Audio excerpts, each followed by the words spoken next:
Hey guys, so the reveal events for the Xbox One and the PlayStation 4 have come and gone, and we have a lot of details regarding both these systems.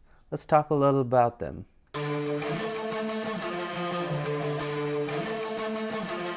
Yes, sir.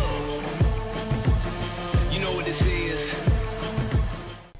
First, let's talk about the similarities between the two systems. Technically speaking, the two of the consoles have very similar processors and also have the same 8 gigs of RAM. The PlayStation 4 is slightly more powerful than the Xbox One in terms of raw power, but it is very slight difference. It's almost negligible. This is actually a good thing because this means that game developers can make their games and can easily port them to both systems without too much trouble, and there's not going to be a whole lot of variation in the quality between the two systems. Second, both systems sport revamped and redesigned controllers that are improved upon the previous generation.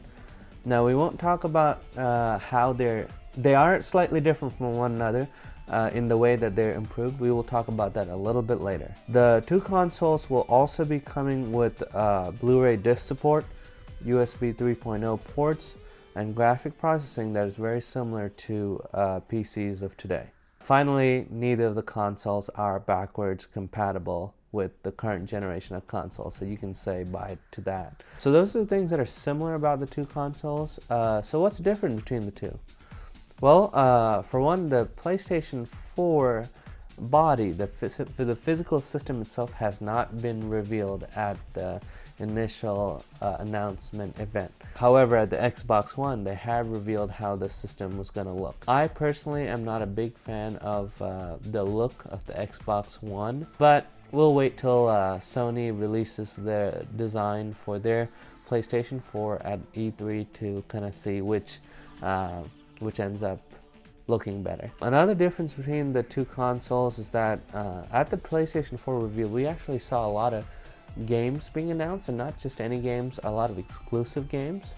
However, on the Xbox 360 reveal, it was pretty surprising. It focused a lot of its time on talking about the television integration features that came with the console. And very little time was actually spent on the games. This is kind of disappointing for gamers like me.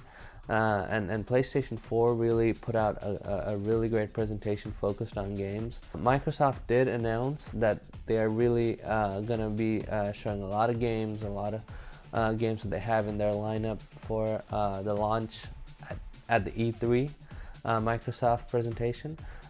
So we'll have to wait and see whether that ends up being impressive or not. Now, in regards to the controllers, remember how we said they were different?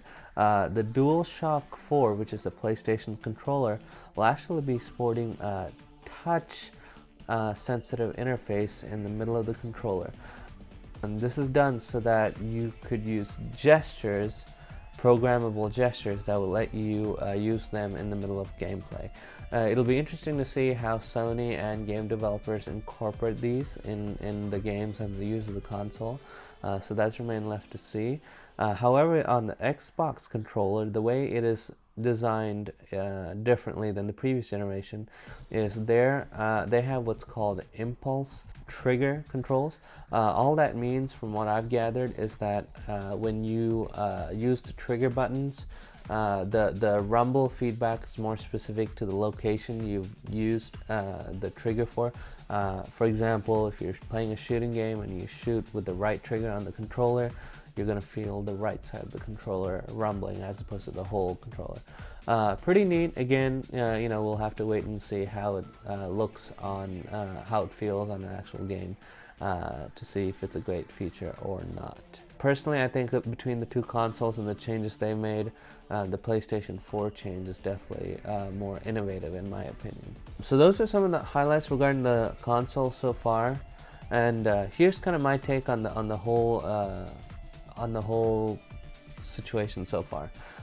As of right now, I do have an Xbox 360, but given what I think is a disappointing reveal of the Xbox One and the lack of backwards compatibility for either devices, I'm not I'm not really I don't necessarily have to be loyal to the Xbox One.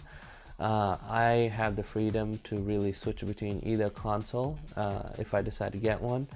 And I don't know as of right now if the Xbox One is a better choice for me.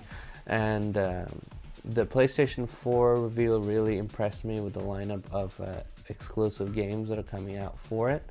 However, I'll probably be reserving kind of more judgment until after the E3 conference so that we can learn more about what Microsoft has to offer with the Xbox One and also what Sony will have up their sleeve to offer beyond what they've announced already.